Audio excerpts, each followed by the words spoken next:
Alright guys, it's project time. But this time it's a little bit different. We aren't working on my truck. We aren't working on the Camaro. Thankfully, we are not working on the Honda, my sister's car. We are working on my dad's truck. And I don't know if you guys remember, but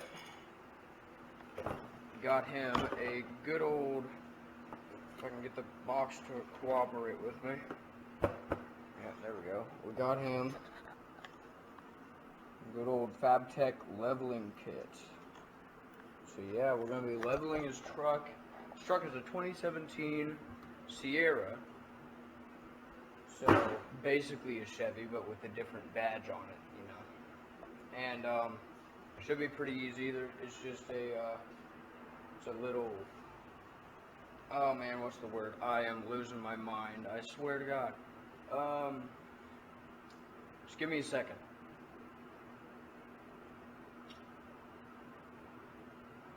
More than a second. Okay, you know what? I forgot what it's called. But anyway, it's basically a spacer that goes into the front end of the truck on the, come on Craig, think of the word. You know what, I'll get back to you on the word. I guarantee you as soon as I stop recording I'll remember it and I'll be like, fucking shit, you know. Oh, strut, oh goddamn. It goes on top of the strut and it spaces it so that the truck goes up and the suspension goes down and yeah, words. They're hard, dude. Words are hard. Anyway, that's what we're doing today. I don't necessarily know how long it's supposed to take me because I couldn't find an actual install time, but it shouldn't take me more than today, which is Sunday, which is good because I have work tomorrow. So yeah, let's get rocking and rolling on it.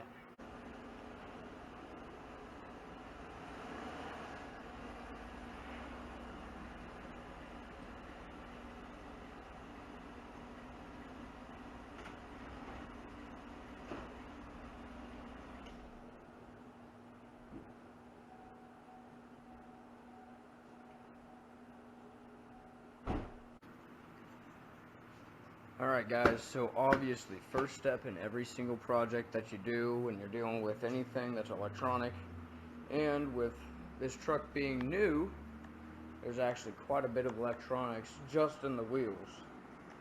And, you know, just in the suspension setup and all of that, ABS, some of them have magnetic ride control, different stuff like that. Now this truck doesn't have magnetic ride control, but it does have ABS and all of that fancy stuff.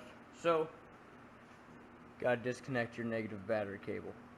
That's always a safe thing to do, unless you like being shocked, which, I mean, I don't see why you would want to be shocked, but we'll let it be. Yeah, so I just got the jack over here.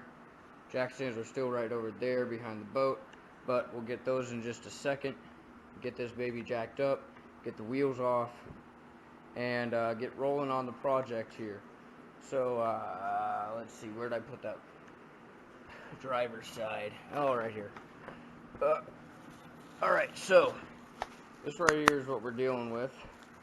Obviously it is still all wrapped up nice and neat like. Let me just rip into it real quick.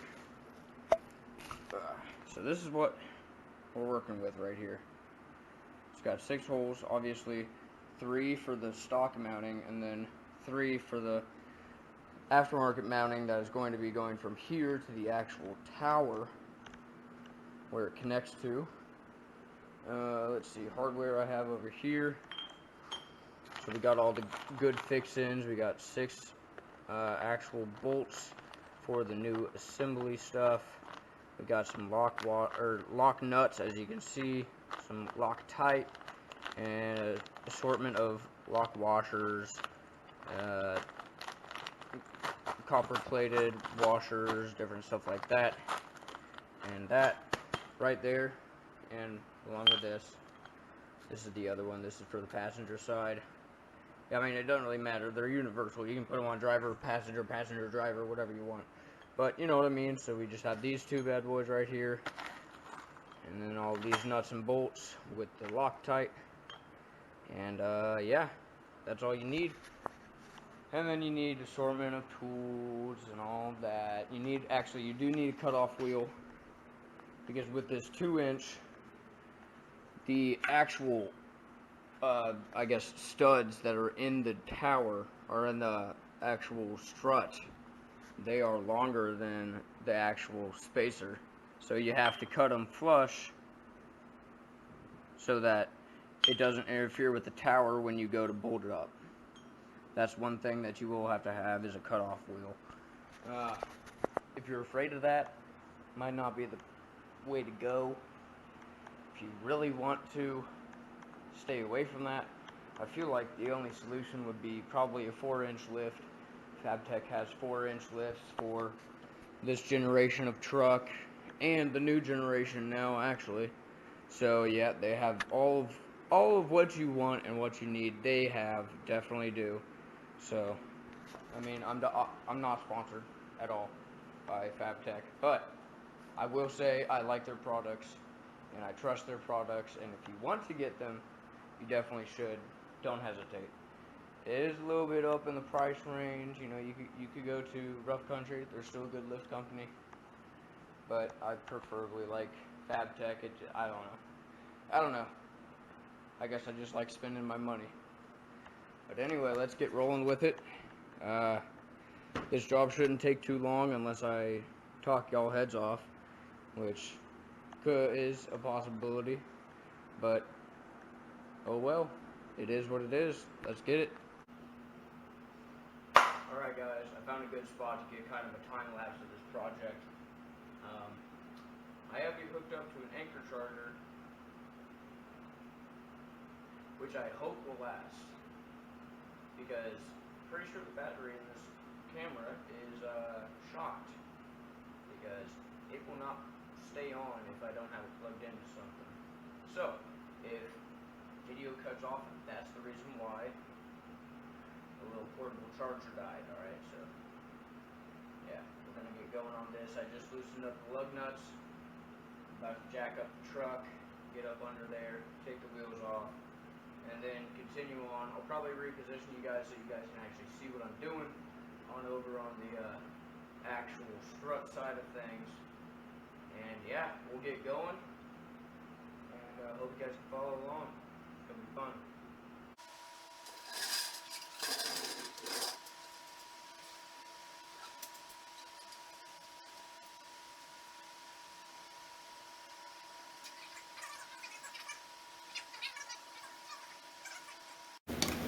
Oh, okay.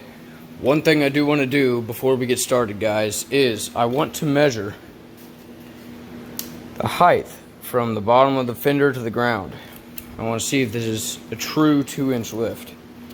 I'm pretty sure it is, because, you know, I mean, why wouldn't it be? But might as well check it out. See if I can do this tape measure thing one-handed. Might not be able to, probably won't be able to, because, I mean, look at me right now. Oh God, I'm struggling, guys. I'll get there, eventually. Okay, so I actually paused the video and put down the phone. Let's see, that's all the way to the ground. If we take it here, what do you want to call that? 3 feet even? I think that's 3 feet even. Okay. Now that we have that, now we can get going. Now we can jack up the truck and actually get into it. Yeah, my anchor charger already died. So, I'm gonna try to figure something out for you guys.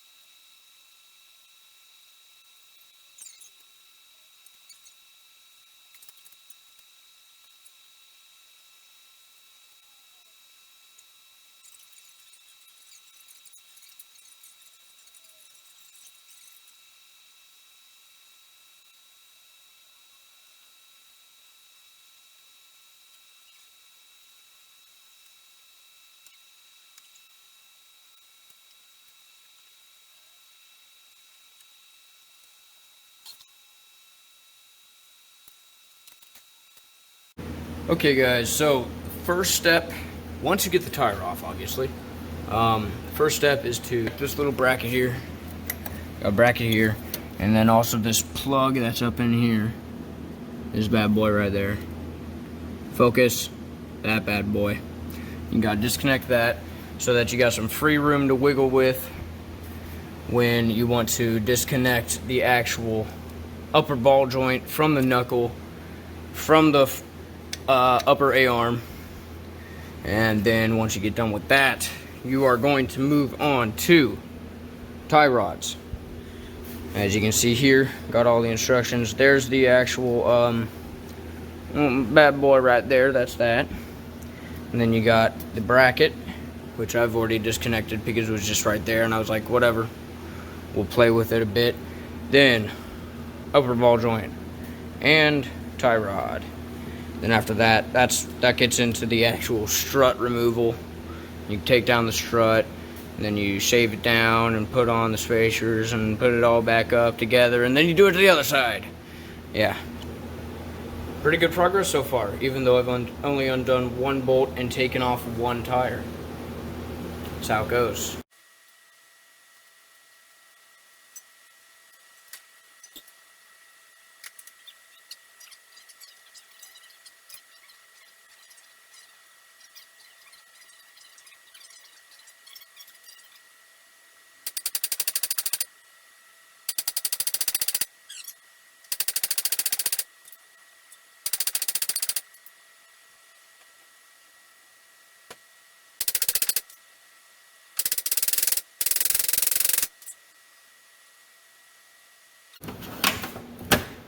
Okay, I'm gonna need this.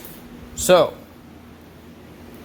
I have loosened up the upper ball joint nut. So now all that you gotta do is, well, obviously you can't really get a separator down in there, or you would use a separator, but you back down the bolt until you got just a few threads showing.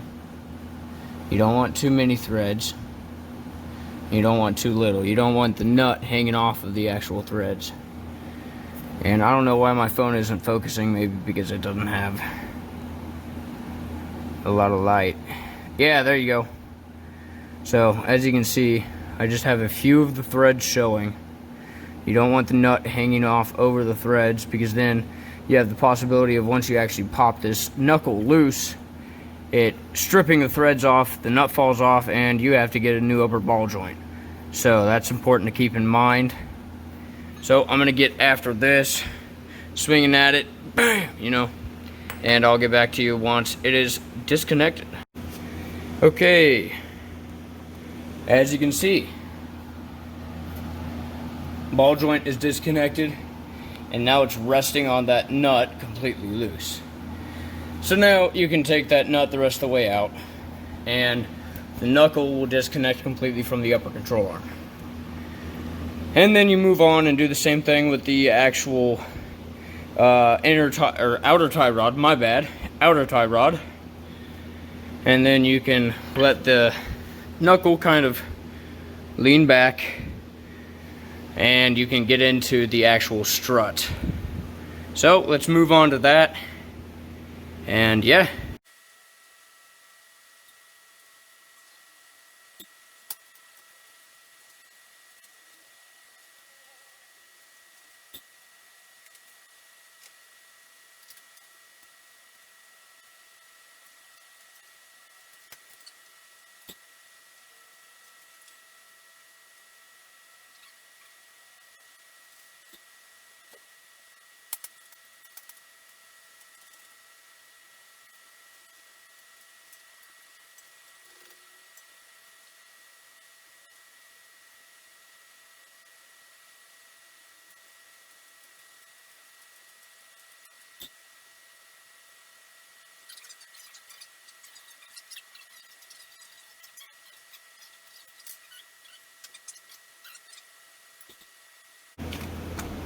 Okay, so if you have the problem of, well, damn, I unseated the ball joint, but now I can't get this nut off.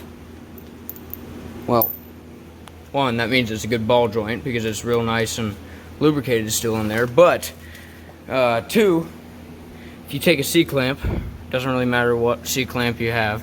I just got one with the rubber ends just because I didn't want to show marks on any of the upper control arms or anything like that. You can actually halfway reseat it just so you can get the nut off. And then, actually, yeah, I have that supported. I can let that go. So I took off the C-clamp. If we just slowly, hopefully slowly, boom, pop, it's out.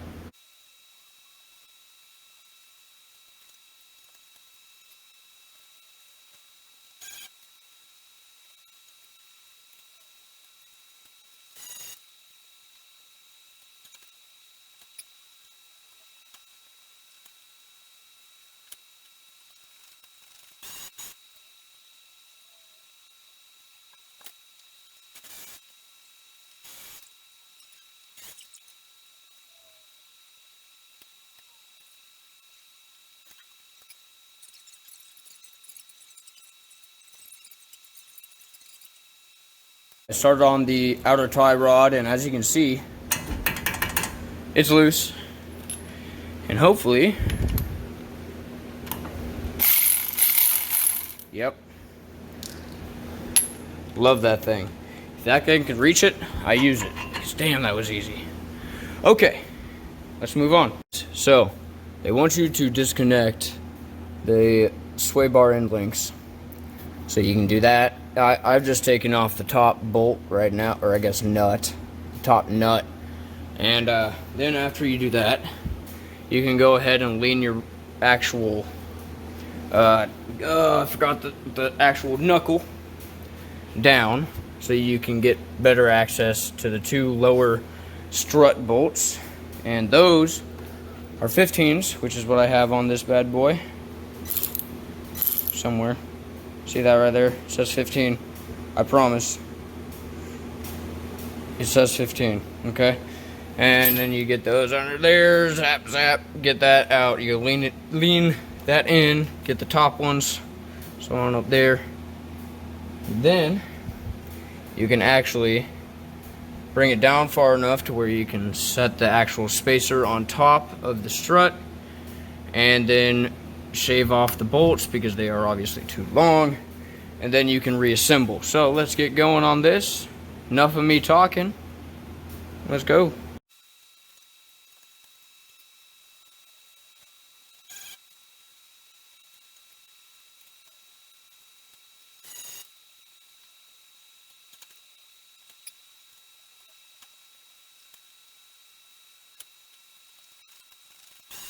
So obviously I have the strut out.